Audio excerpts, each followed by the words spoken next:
दोस्तों आपने एकदम सही जगह क्लिक किया है। आज जो बेटा मैं आपको बताने जा रहा हूं ध्यान से समझिएगा, ठीक है। आज जो हम डील करेंगे दोस्तों वो डील करेंगे रीजनिंग पे, ठीक है।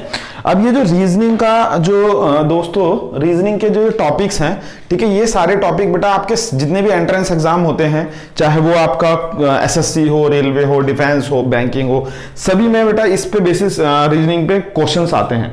तो मेरी आप लोगों से रिक्वेस्ट है कि आज मैं जो आपको थोड़ा सा पहले ब्रीफ एक बार इंट्रोडक्शन देना चाहता हूं कि भाई हमारा जो है रीजनिंग के कौन कौन से क्वेश्चन आएंगे आपके पेपर में, और उसके बाद फिर मैं जो है आगे बेटा इस टॉपिक को सभी को मतलब ब्रीफली शॉर्टकट तरीके से मैं आपको एक्सप्लेन करूंगा। तो जैसे कि मैं आप देखते हैं हमने रीजनिंग को 3 पार्ट में डिवाइड करा है। एक हमारी वर्बल हो गई, फिर एनालिटिकल और फिर हमारी नॉन वर्बल, ठीक है बच्चों। तो देखो अब अगर हम बात करें तो वर्बल के अंदर ये हमारा अल्फाबेट सीरीज आपने देखा होगा कि अल्फाबेट सीरीज जो है आपकी जैसे ABCD करके जो क्वेश्चंस बनते हैं ना वो अल्फाबेट सीरीज में आते हैं। कोडिंग डिकोडिंग देखा होगा कि भाई कोई 1 2 3 नंबर ABC डिनोट कर रहा है तो 4 5 6 इससे डिनोट करेगा, इस तरीके का। डायरेक्शन वाले क्वेश्चन, एक पर्सन है वो नॉर्थ डायरेक्शन में 5 किलोमीटर गया, ईस्ट डायरेक्शन में इतना गया तो उसकी इनिशियल पोजीशन क्या होगी, इस तरीके से क्वेश्चन। रैंकिंग वाले क्वेश्चन की भाई एक अपनी क्लास में एक रो में पहले से 10वें नंबर पे है तो वो 8वें से कितने नंबर पे होगा, इस तरीके का। ब्लड रिलेशन आपको पता ही है, ठीक है, रक्त संबंधी, जैसे कि मान लो उसकी चाचा की ताई की मम्मी की बेटी का वो क्या लगेगा, इस तरीके से। सिटिंग अरेंजमेंट क्वेश्चन क्या होता है, जैसे मान लो सर्कुलर टेबल में 5 लोग बैठे हैं, 6 लोग बैठे हैं, 8 लोग बैठे हैं, तो वो उसके सामने है, वो उसके अपोजिट है, तो उसके सामने क्या है, इस तरीके के क्वेश्चन पूछे जाएंगे, ठीक है। चलिए अब आता है क्लॉक कैलेंडर, ठीक है। क्लॉक आपने देखो घड़ी के अंदर टाइम पूछेंगे कि भाई मिनट हैंड और आवर हैंड में कितना एंगल बनेगा, इस तरीके के कुछ क्वेश्चन। कैलेंडर वाले क्वेश्चन पूछेंगे कि भाई आपका 26 जनवरी इतने को कौन सा दिन होगा, इस तरीके के कुछ क्वेश्चन, ठीक है। अब आता है आपका नंबर सीरीज। तो नंबर सीरीज में क्या होता है, नंबर्स ऐसे कोई सीरीज बन जाएगी आपकी, मान लीजिए 2 4 6 डैश क्या होगा, इस तरीके से बताइए। तो इस तरीके से कुछ क्वेश्चंस आपके डेवलप होंगे, ठीक है। अब आता है एनालॉजी। एनालॉजी में देखेंगे कि भाई एनालॉजी में भी यही होता है, जैसे कि मान लीजिए 2:3 से है तो ये समानुपात 4 किससे बिलोंग करेगा, ठीक है, ये dash fill in the blanks, तो ये किससे बिलोंग करेगा, इस तरह के क्वेश्चन पूछे जाएंगे आपसे। तो ये सारा बेटा आपको मैंने जो है बताया अभी कि ये क्या है, ठीक है। अब क्लासिफिकेशन में आपका अजम्पशन बेस्ड क्वेश्चन आ पाएंगे, ठीक है। अच्छा नेक्स्ट है आपका वेन डायग्राम। वेन डायग्राम के क्वेश्चन भी आपने देखे होंगे कि भाई इस तरीके से क्वेश्चन दे देते हैं, ये या फिर ये ट्राइंगल बना देंगे, शेप बना देंगे, ऐसे करके बना देंगे, तो बोलेंगे एक ऑप्शन दे देगा, फिर ए इससे किससे बिलोंग करता है। जब हम डिटेल में समझेंगे तो अच्छी तरीके से समझेंगे, ठीक है। अच्छा एनालिटिकल रीजनिंग में आता है इनइक्वालिटीज और सैलोलिज्म। सैलोलिज्म बेटा एक बहुत ऐसा टॉपिक है जो बहुत इंपॉर्टेंट टॉपिक है और बेटा ये बच्चों को बहुत फंसाता है, तो मैं इसको बहुत अच्छी तरीके से आपको एक्सप्लेन करूंगा और आपके जो है ना सारे मतलब कोई भी दुनिया का कैसा भी क्वेश्चन उठा लीजिएगा आप, सारे क्वेश्चन आप इजी वे में कर पाएंगे, ठीक है। तो सैलोलिज्म हो गया, फिर आपका आता है इनक्वालिटीज, ठीक है। और इनक्वालिटीज इस तरह के क्वेश्चन बैंक में आते हैं ये, ठीक है, जैसे A ग्रेटर देन B और C greater and C greater than D, तो ये A का C से क्या रिलेशन होगा, इस तरीके से कुछ क्वेश्चन पूछे जाएंगे, ठीक है। लॉजिकल में assumption, conclusion, argument and decision making, ये सारे बेटा स्टेटमेंट बेस्ड क्वेश्चन होते हैं। ये आपने देखा होगा कि भाई एक होटल में आग लग गई तो आप मैनेजर को फोन करेंगे, क्या करेंगे, फायर ब्रिगेड बुलाएंगे, ये क्या करेंगे, इस तरीके के क्वेश्चन पूछे जाएंगे, ठीक है। आता है अब आपका नॉन वर्बल में आता है आपका, ये बहुत इंपॉर्टेंट है, आराम से आप इसे कर सकते हैं, ठीक है। ये बहुत इजी होते हैं, कोई दिक्कत वाली बात नहीं होती, ये आपका मेरे ख्याल से 1-2 घंटे में पूरे सारे टॉपिक कवर हो जाएंगे, ठीक है। तो मिरर इमेज हो गया, वाटर इमेज हो गया, पेपर फोल्डिंग हो गया, पेपर कटिंग हो गया, एम्बेडेड फिगर हो गया और मिसिंग फिगर हो गया, ये सारे बेटा क्वेश्चंस हैं जो हमारे इसमें आएंगे, ठीक है बच्चों। यहां तक कोई डाउट किसी को, सभी को समझ में आ गया होगा। तो ये एक मैंने बेटा आपको ओवरव्यू दिया, ठीक है। अब हम इसके बाद हम क्या करेंगे, अब हम यहाँ पर सबसे पहला जो टॉपिक है हमारा बच्चों वो हमारा है डाइस। तो हम डाइस पे सबसे पहले चलते हैं, ठीक है। चलिए देखो बच्चों, तो हम सबसे पहला जो हमारा टॉपिक है वो हमारा डाइस का टॉपिक है। तो डाइस के टॉपिक में हमारी 2 तरीके की डाइस होती हैं, एक होता है हमारा स्टैंडर्ड डाइस और एक होता है हमारा ऑर्डिनरी डाई। तो ऑर्डिनरी अगर डाई की बात करें, ठीक है, डाइस की बात करें तो देखो आपने देखा होगा बेटा जो आप लूडो खेलते हैं, ठीक है, आपने देखा होगा जो आप लूडो खेलते हैं, ठीक है, लूडो में जो पासा होता है हमारा, ठीक है, जिसे हम अगर हम बोलें तो उसके अंदर क्या होते हैं, हमारे 6 नंबर मेंशन होते हैं। जैसे मान लीजिए 1 हो गया, ये 2 हो गया और ये 3 हो गया, ठीक है। तो इस तरीके से आपके प्रिंटेड होते हैं कि बेटा अगर मान लीजिए ये 3 है, 3 है, तो इसके पीछे जो सरफेस होगा, इसके पीछे जो एडजेसेंट सरफेस होगा वो क्या होगा बेटा 4 होगा, क्योंकि उसका सम कितना आना चाहिए 7। कभी भी आप इस चीज को आजमा लीजिएगा और देख लीजिएगा। आप एक काम करिएगा, लोडो का पासा लीजिएगा और उसे अपने हाथ में लीजिएगा वीडियो देखते समय और समझिएगा जो मैं कहना चाह रहा हूं। 3 के पीछे 4 होगा और आपका 6 के पीछे 1 होगा, ठीक है, और आपका 2 के पीछे 5 होगा।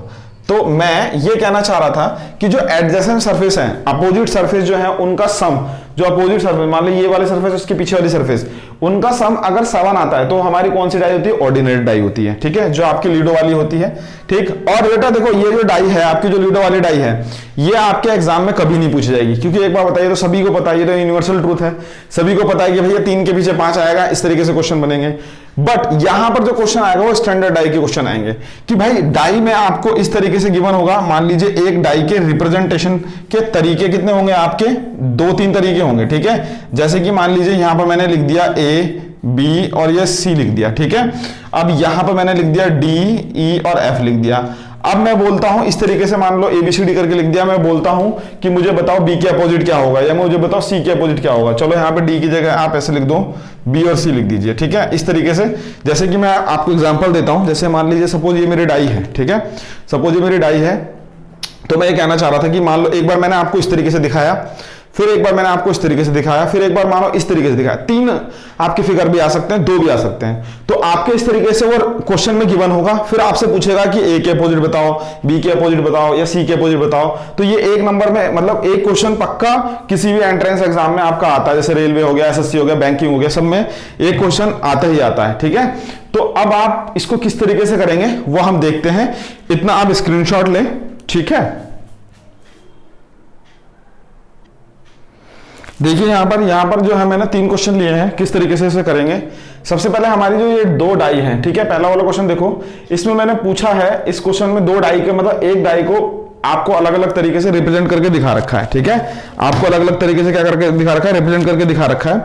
अब इसमें क्वेश्चन ये है बेटा कि आप मुझे बताओ कि इसके अंदर C के अपोजिट टू C क्या होगा। पहला वाला क्वेश्चन है, इसमें बताना है आपको अपोजिट टू C बताना है, अपोजिट टू C बताना है, ठीक है। तो देखो C के अपोजिट क्या होगा, ध्यान से समझेंगे, ठीक है। इसका एक शॉर्टकट है, इसका शॉर्टकट क्या है मैं आपको बताना चाह रहा था, ठीक है। इसका शॉर्टकट ये है कि जब भी हमारा कोई नंबर होगा, ठीक है, जैसे मान लीजिए ये हमारे डाइस हैं, तो इसका शॉर्टकट क्या होगा कि भाई अगर हमारा ये जो शॉर्टकट है, इसमें हम ध्यान से समझेंगे कि इसका शॉर्टकट क्या होगा। देखिए अब यहां पर कैसे करेंगे, ठीक है। जो पहला वाला क्वेश्चन है, तो इसमें पूछा है कि आपका अपोजिट टू C बताइए, ठीक है, अपोजिट टू C पूछा है। तो जब भी अभी कभी आपको 2 डाइस इस तरीके से गिवन होगी तो आप क्या करोगे, इन दोनों में देखो जरा ध्यान से देखो बेटा, इन दोनों में जो भी कॉमन डाइस, कॉमन मतलब डिजिट होगा, या 1 2 3 हो या ABC हो, वो आपको उसे पकड़ लो। तो यहाँ पर देखिए C क्या है, कॉमन है, तो आप इसे पकड़ लीजिए। दोनों में CC कॉमन है तो आप इसे पकड़ लीजिए, ठीक है। यहाँ पर इन डाई पे A से लेकर F तक लिखा हुआ है, A to F तक लिखा हुआ है, ठीक है, ये मैं आपको बता रहा हूं, क्वेश्चन के अंदर है, ठीक है।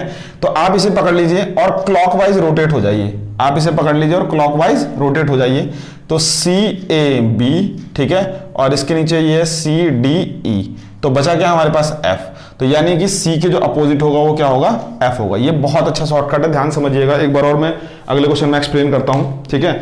अब मेरे को ये देखो, ये अभी बात बताता हूं, पहले देखो इन तीनों डाइज में हमें अपोजिट टू 3 पूछा है, ठीक है। और वही चीज मैं आपको बताना चाह रहा था कि कैसे करेंगे शॉर्टकट वे में। वैसे तो आप देखोगे कि कैसा है भाई, देख के जज करोगे, बहुत टाइम लगेगा, मगर इसका शॉर्टकट है, ध्यान समझिएगा कि मेरे को क्या करना है। ध्यान से देखो जरा, ये 2 डाई में देखो, ये कॉमन क्या क्या है, एक तो 3 कॉमन है, ठीक है, और कुछ कॉमन दिख रहा है आपको? नहीं दिख रहा। अगर मैं इसकी बात करूं तो इन दोनों में कॉमन क्या है, 5 कॉमन है, और कुछ कॉमन दिख रहा है? नहीं दिख रहा। तो आप कोई सी भी डाई ले सकते हैं, 1 2 ले लो या 3 2 ले लो, कोई सी भी ले लो। तो मैं 1 2 और 3 को लेता हूं, ठीक है। तो इन दोनों में देखो कॉमन टर्म क्या है हमारे पास, 5 है। तो 5 को पकड़ो और क्लॉकवाइज रोटेट हो जाओ, 5 को पकड़ो और क्लॉकवाइज रोटेट हो जाओ, घड़ी के डायरेक्शन में घूम जाओ। तो क्या होगा, देखो 5 6 3 इस तरीके से लिख दो, और यहां पर जब लिखोगे इसके नीचे एग्जैक्ट लिखोगे 5 2 4। तो 3 के अपोजिट क्या आ गया, 4। 3 के अपोजिट क्या हो गया, 4। ये आपका आंसर हो गया, ठीक है। यहां तो कोई डाउट बच्चों, सभी को समझ में आ गया होगा। चलो अब एक कंडीशन इसमें और बन सकती है, वो क्या कंडीशन बन सकती है, ध्यान से देखेंगे। वो कंडीशन ये बन सकती है कि अगर हमारे पास 2 डाई गिवन है, ठीक है, अगर हमारे पास दो डाई गिवन है, तो कभी ऐसा भी हो सकता है कि दो सरफेस जो है उसके क्या हो, दो सरफेस जो है उसके क्या हो, दो सरफेस पे जो डेटा हो वो समान हो। तो जब कभी भी ऐसी कंडीशन मिलेगी, देखो C बराबर C के और B बराबर B के, तो ऐसी कंडीशन आए तो डायरेक्ट जो आपका अपोजिट हो जाता है, जो थर्ड वाला सरफेस होता है वो उसके थर्ड सरफेस के डायरेक्ट अपोजिट हो जाएगा। तो A इक्वल टू क्या हो जाएगा, D। ये चीज समझ में आए सभी को, ठीक है, यहां तक कोई डाउट? चलो अब इतना स्क्रीनशॉट लो, फिर हम आगे चलते हैं। देखो बच्चों, अब दो क्वेश्चन है, ठीक है। अब इसमें मेरे ख्याल से इन दो क्वेश्चनों में आपका जो है कॉन्सेप्ट, 5 क्वेश्चनों में आपका कॉन्सेप्ट पूरा डाई का खत्म हो जाएगा, डाइस का, ठीक है। अब इसी को इन्हीं के बेसिस पे मॉडिफाई करके क्वेश्चनों को तोड़ मड़ोड़ के आपको एग्जाम में दिया जाता है। तो इन दो क्वेश्चनों को ढंग से समझ लें, फिर आपके सारे जितने भी टाइप के क्वेश्चन आएंगे वो आप सारे कवर अप कर लेंगे, ठीक है। चलो ध्यान से देखिए जरा। अब ये देखो एक फोर्थ क्वेश्चन दे रखा है, इसमें पूछा है, पहला क्वेश्चन है अपोजिट टू 2। तो मैंने आपको क्या बताया था, देखो ध्यान से समझो बेटा, ये 3 देखो यहाँ पर कॉमन है, ठीक है, और यहाँ पे 6 कॉमन है, यानी 2 टर्म हमारी कॉमन हो गई, ठीक है। तो 2 के अपोजिट डायरेक्ट क्या हो जाएगा बच्चों, 2 के अपोजिट क्या हो जाएगा, 4 हो जाएगा, यानी कि आंसर क्या हो गया हमारा, 2 के अपोजिट 4 हो गया, ठीक है। एक तो डायरेक्ट ये तरीका हो गया इसका, ठीक है, कोई दिक्कत यहाँ पर। मैंने आपको भी बताया था कि अगर दो सरफेस हमारे सेम होते हैं तो जो थर्ड सरफेस होता है उस वाले के थर्ड के बराबर हो जाता है, यानी कि अपोजिट हो जाता है, ठीक है, बराबर कह रहा हूं, अपोजिट हो जाता है, ठीक।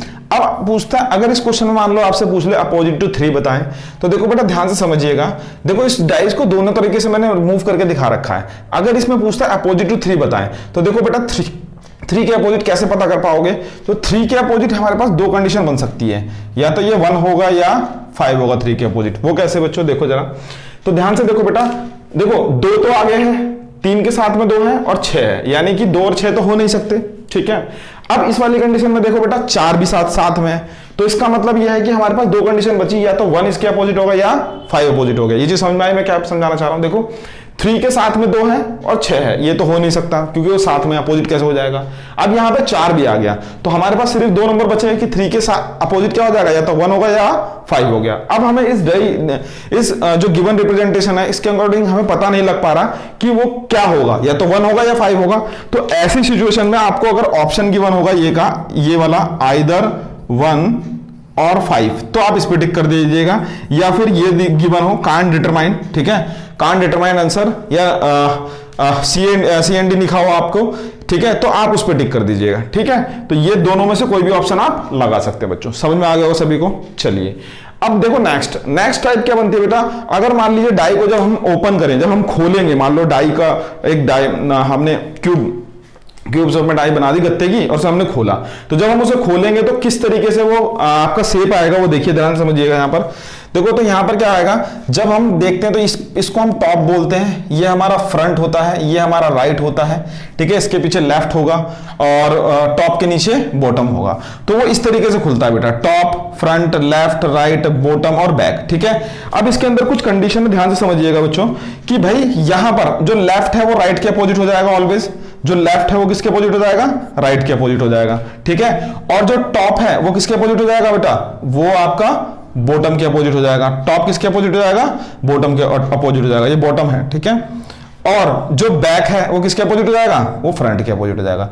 यानी कि हमने यहां से कंक्लूजन ये निकाला, फ्रंट और बैक, हमने ये कंक्लूजन निकाला कि एक छोड़ के एक हमारे जो बॉक्सेस हैं वो अपोजिट हो रहे हैं। तो टॉप हमारा किसके हो गया, बॉटम के, लेफ्ट हो गया राइट के, मतलब जो फ्लैप है वो अपने आप में अपोजिट हो गए, और ये एक देखो ये डब्बा छोड़ दिया तो क्या हो गया, बैक के अपोजिट हो गया। यहां तक समझ में आ गया। चलो अब इसी की बेसिस पे क्वेश्चन करते हैं। ये आपको क्वेश्चन डाई ओपन फॉर्म में गिवन है और 4 ऑप्शन आपको गिवन है। आपसे ये क्वेश्चन में पूछा गया है कि मुझे बताओ जब हम इसको क्लोज करेंगे तो इन चारों में से कौन सी डाई हमारी बनेगी। तो एक बार डिस्कस कर लेते हैं, इसको ध्यान से समझिएगा। तो मैंने अभी आपको बताया जो हमारे फ्लैप ओपन होंगे वो आपस में क्या हो जाएंगे, अपोजिट हो जाएंगे। तो देखो यहां पर कंडीशन बनी कि ई किसके हो जाएगा, अपोजिट। यहां पे लिख देता हूं मैं बेटा, ई किसके, ये अपोजिट है, ठीक है, ये क्या है आपको अपोजिट गिवन है, ठीक है। ई हो जाएगा सी के अपोजिट, ठीक है, और बी हो जाएगा आपका डी के अपोजिट, ठीक है, और ए हो जाएगा आपका एफ के अपोजिट, ए हो जाएगा आपका एफ के अपोजिट। तो ये वाली कंडीशन आपके पास आ गई बच्चों, ठीक है। अब ये वाली कंडीशन आपके पास आ गई, तो अब हम चेक करते हैं। तो सबसे पहले हम फर्स्ट डाई को चेक करते हैं। तो ध्यान से देखो, एफ और ए साथ में आ रहे हैं मगर वो क्या है, अपोजिट। तो क्या ये पॉसिबल है, नहीं है भाई, ये साथ में कैसे हो सकते हैं, ये तो अपोजिट है ना यहाँ पर हमारे इसके अकॉर्डिंग, ठीक है, कट हो गई। अब इधर देखो, यहां पर देखो ई और सी, देखो ई और सी भी क्या है बेटा, अपोजिट, मगर ये साथ में आ रहे हैं तो ये भी कट हो गया। अब देखो बेटा बी और डी, देखो बी और डी भी साथ में आ रहे हैं, अपोजिट हो ही नहीं सकते, तो ये भी कट हो गया। यहां पे देखो, यहां पे सारी कंडीशन सेटिस्फाई हो रही है, तो आंसर इज 4।